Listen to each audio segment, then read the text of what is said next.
વિદ્યાર્થી મિત્રો, good afternoon. Bharatbhai વ્યાસના જય શ્રી કૃષ્ણ, જય માતાજી. ચેપ્ટર 10 ભારતમાં કૃષિ. એમાં આપણે છેલ્લે કૃષિ પાક બધા એક પછી એક જોતા હતા. આજે મહત્ત્વના પ્રશ્નો, કૃષિ ક્ષેત્રે આવેલા ટેકનિકલ સુધારા અને કૃષિ ક્ષેત્રે આવેલા સંસ્થાગત સુધારાઓ વિશે ભણવાનું છે. એમાં સૌથી પહેલાં કૃષિ ક્ષેત્રે આવેલા ટેકનિકલ સુધારા. આ પ્રશ્ન 4 ગુણનો મોટો પ્રશ્ન છે. એને આપણે બરાબર શીખવાનો છે. કૃષિ ક્ષેત્રે આવેલા ટેકનિકલ સુધારા. એની ચાવી છે બીજ ખાય સંયુતા માસી. બીજ ખાય સંયુતા માસી. ટેકનિકલ સુધારા અને સંસ્થાગત સુધારાનો પાયાનો તફાવત એ છે કે ટેકનિકલ સુધારા એટલે કૃષિ ક્ષેત્રે આવેલા નવી ટેકનોલોજી, નવા સાધનો, નવી થયેલી શોધ કે જેનાથી ખેતીનો વિકાસ થયો. જ્યારે સંસ્થાગત સુધારા એટલે સરકારે ખેતીના વિકાસ માટે કરેલા પ્રયત્નો, એ સંસ્થાગત સુધારા છે. ખેતીના વિકાસ માટે સરકારે જે રૂલ્સ બનાવ્યા, જે નિયમો બનાવ્યા અને એને અમલમાં મૂક્યા કે જેનાથી ખેતી અને ખેડૂતનો વિકાસ થાય, એ સંસ્થાગત સુધારા છે. એમાં ટેકનિકલ સુધારા બીજ ખાય સંયુતા માસી. બી એટલે બિયારણ. સુધારેલી જાતના સંકરણ બિયારણનો ઉપયોગ થવા લાગ્યો. વર્ષો પહેલાં ખેતી થતી તો એવા કોઈ સંસાધિત બિયારણો ન હતા કે જે કંપનીમાં બિયારણ બનતા નહીં. આજે કંપનીઓ ખેતી કરવા માટે બિયારણ બનાવીને આપે છે, પોતાની કંપનીમાં પ્રોસેસ કરીને આપે છે, જે ઉત્પાદન પણ વધુ આપે અને ફસલ સારી આવે. આવા બિયારણ ખેતી માટે આશીર્વાદરૂપ, જેમ કે બીટી કપાસ, આશીર્વાદરૂપ સાબિત થયા છે. પછી જ એટલે જંતુનાશક દવા. ખેતીમાં આવેલો બીજો ટેકનિકલ સુધારો જંતુનાશક દવા. પાકને કીટક અને રોગથી બચાવવા માટે જંતુનાશક દવાનો ઉપયોગ થાય છે. પાકમાં જ્યારે રોગ આવે, ઈયળ આવે, કીટકો આવે, ફસલ આવવાના સમયે આવે, ત્યારે પાકમાં જંતુનાશક દવાઓનો છંટકાવ કરી શકાય.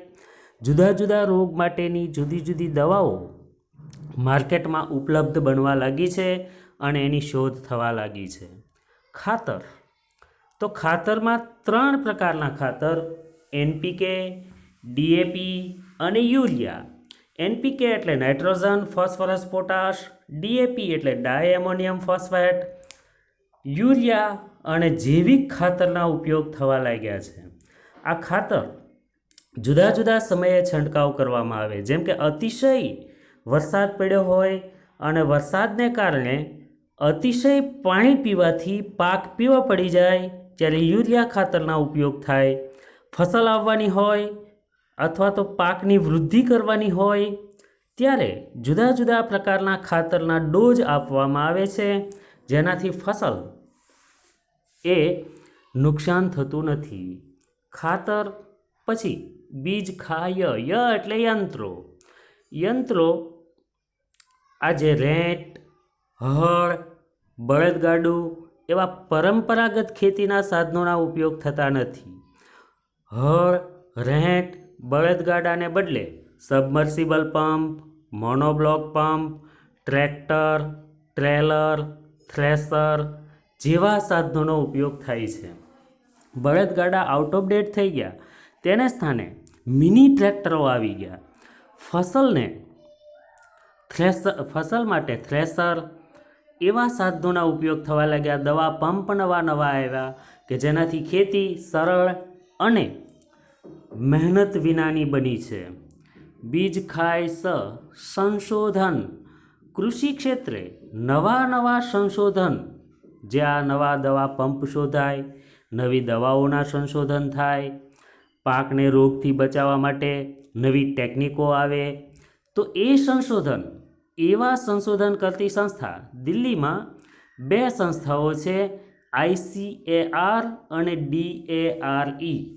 ICAR એટલે Indian council of agricultural research અને DARE એટલે department of agriculture research and education.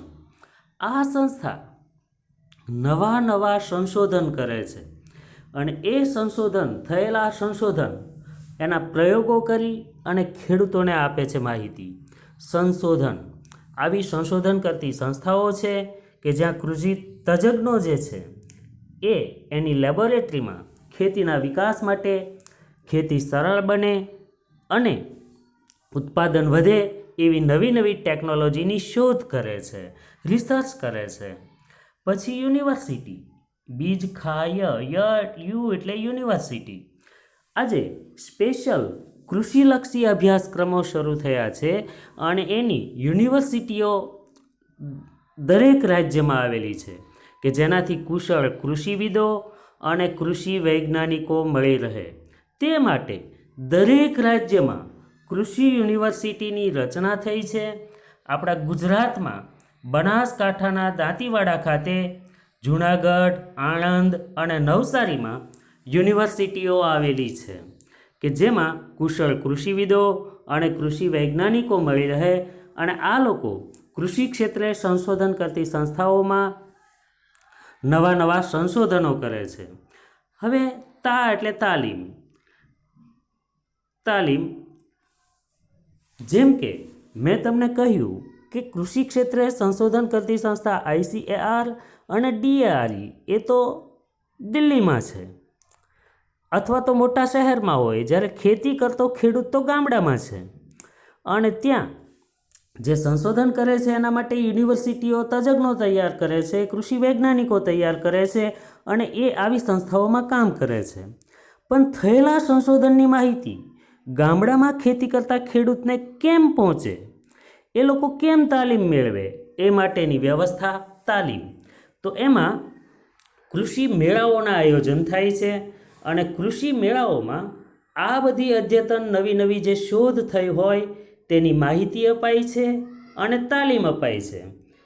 ઉપરાંત માનો કે કોઈ નવો દવા પંપ છે, તો એ દવા પંપ કેમ ચલાવવો, કેટલા ડોઝ, કેટલું પ્રમાણ, એની તાલીમ માટે દરેક જિલ્લામાં ખેડૂત તાલીમ કેન્દ્રો છે. ત્યાં જઈ ખેડૂત તાલીમ લઈ શકે.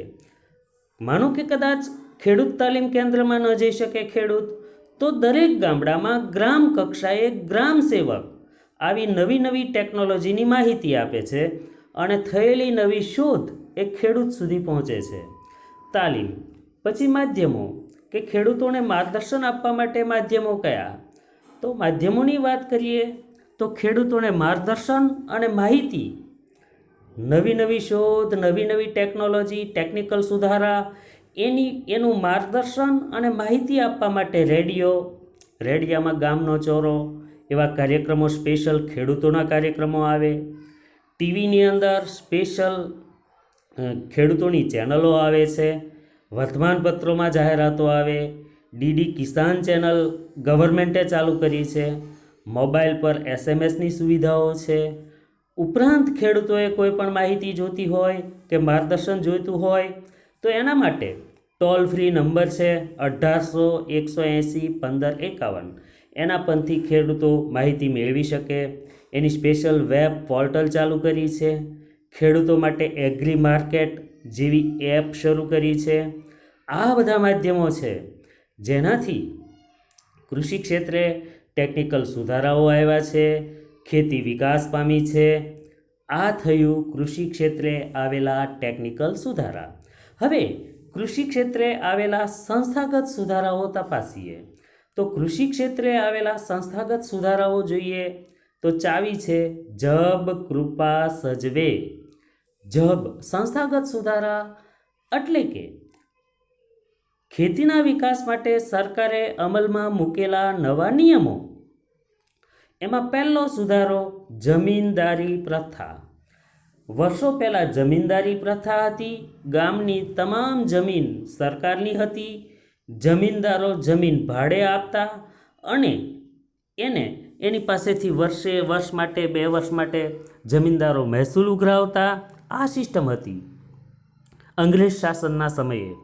પણ સરકારે એક મહત્ત્વનો આઝાદી પછી સુધારો અમલમાં મૂક્યો.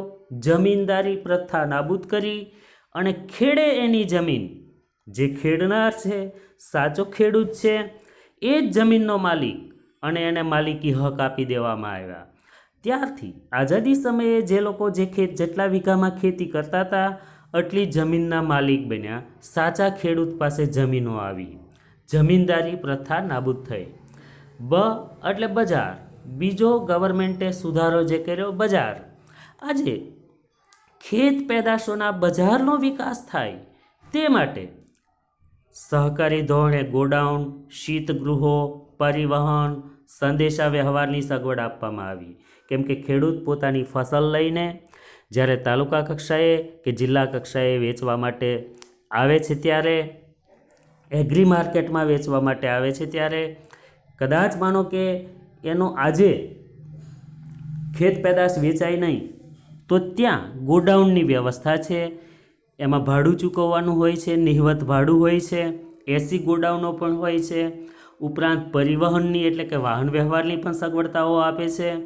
સંદેશા વ્યવહારની સગવડતાઓ આપે છે કે જેનાથી ખેત પેદાશ સરળ રીતે વેચી શકાય અને ખેડૂતોને નુકસાન ન જાય. કૃષિ પેદાશનું ખરીદ વેચાણ. આ કૃષિ પેદાશનું જે ખરીદ વેચાણ છે એ માટે ખાસ તો આ જે 3 સંસ્થાઓ છે એ ખેડૂતોને પોષણક્ષમ ભાવ મળી રહે તે માટે શરૂ કરવામાં આવી. જ્યારે અગાઉથી સરકાર ટેકાના ભાવ જાહેર કરી દે છે કે ભાઈ માર્કેટમાં જે ભાવ હોય કદાચ ઘટે તો પણ કપાસ અમે આટલા રૂપિયા ભાવે ખરીદશું, તો એ ક્યાં વેચવો? સરકારે ટેકાના ભાવ જાહેર કર્યા છે એટલે એનાથી ઓછા ભાવ તો માર્કેટમાં થવાના નથી. એનો મુખ્ય ફાયદો ખેડૂતોને છે. પણ માનો કે માર્કેટમાં ભાવ ઘટે અથવા તો સરકારે આ વસ્તુ ક્યાં વેચવા જવી, એના માટે સરકાર પોતે જ ગુજરાત તેલીબિયા ઉત્પાદક સંઘ, Gujarat state cooperative marketing society limited, રાષ્ટ્રીય ડેરી વિકાસ નિગમ, ભારતીય રાષ્ટ્રીય કૃષિ સહકારી વિપણન સંઘની રચના થઈ છે. આ સંસ્થાઓ એવી છે કે એણે નક્કી કરેલા ભાવે પ્રોડક્ટ ખેત પેદાશ ખરીદવી જ પડે. પછી કદાચ માંગ હોય કે ન હોય, એને જે કરવું હોય એ કરે, પણ સરકાર ખેડૂતને ના પાડી શકતી નથી. જેમ કે રાષ્ટ્રીય ડેરી વિકાસ નિગમમાં ખેડૂત સાથે ડેરી ઉદ્યોગ બંધાયેલો છે કે તમે ગમે તેટલું દૂધ લાવશો, અમે તમારી પાસેથી ખરીદી લેશું. કદાચ બજારમાં ડિમાન્ડ નહીં હોય તો એમાંથી અમે જુદી જુદી પ્રોડક્ટ બનાવીને વેચશું અથવા તો જે કરીએ તે, પણ તમારી પાસેથી નક્કી કરેલા ભાવે અમે ખરીદશું. પછી પાક વીમા યોજના. સરકારે અમલમાં મૂકેલ યોજના પાક વીમા યોજના. પાક વીમા દ્વારા ખેડૂતોને વીમાકીય રક્ષણ મળે છે. જેમ કે ફસલ અતિવૃષ્ટિ, અનાવૃષ્ટિ, દુષ્કાળ એનાથી પાક નિષ્ફળ જાય તો ખેડૂતોને આર્થિક સહાય આપવામાં આવે છે. સરકારે પાક વીમા યોજના શરૂ કરી છે. પછી સબસિડી અને ધિરાણ. જબ કૃપા સજવે. સબસિડી અને ધિરાણ. આ સબસિડી ધિરાણ બિયારણ, ખાતર, જંતુનાશક દવા માટે સબસિડી, તેમજ કિસાન ક્રેડિટ કાર્ડ, સહકારી બેન્કો, આના દ્વારા ખેડૂતોને ધિરાણ આપવામાં આવે છે, લોન આપવામાં આવે છે, જેમાં સબસિડી પણ આપવામાં આવે છે કે જેનાથી ખેડૂતો આ વસ્તુઓ ખેતી લાયક ઇમ્પ્લિમેન્ટ, ખેતીના ઉપયોગમાં આવતા સાધનો ખરીદી શકે અને લાભ મેળવી શકે. જબ કૃપા સજવે. જ એટલે જમીન સુધારા. તો જમીન સુધારાની વાત કરીએ. જમીન સુધારા એક એવો ટોપિક છે કે જેમાં જમીન માટેના કાયદાઓ, ખેતીલક્ષી, ખેડૂતલક્ષી કાયદાઓ, જેમ કે જમીનની ટોચ મર્યાદા, નાના ખેડાણ ઘટકોનું એકત્રીકરણ, આવા સુધારાઓ દ્વારા જમીનની અસમાનતા દૂર કરવાના પ્રયત્નો થયા છે. જે જમીન સુધારામાં આવે કે જમીનની ટોચ મર્યાદાનો કાયદો, અમુક જમીનથી વધારે જમીન લોકો ખરીદી ન શકે. નાના નાના ખેતરો હોય તો એને પોતાના ખેતરમાં જોડી અને મોટું ખેતર બનાવી શકાય. આવા સુધારાઓ અમલમાં મૂક્યા છે. વેચાણ કેન્દ્રો, તો ખેત પેદાશનું વેચાણ થઈ શકે તે માટે સહકારી મંડળીઓ, સહકારી ખરીદ વેચાણ સંઘ, માર્કેટિંગ યાર્ડ અને એ યાર્ડમાં ખુલ્લી હરાજી જેવી પ્રક્રિયાઓ વ્યાપક બની છે. એટલે સુધી રાખીએ વિદ્યાર્થી મિત્રો. ધન્યવાદ.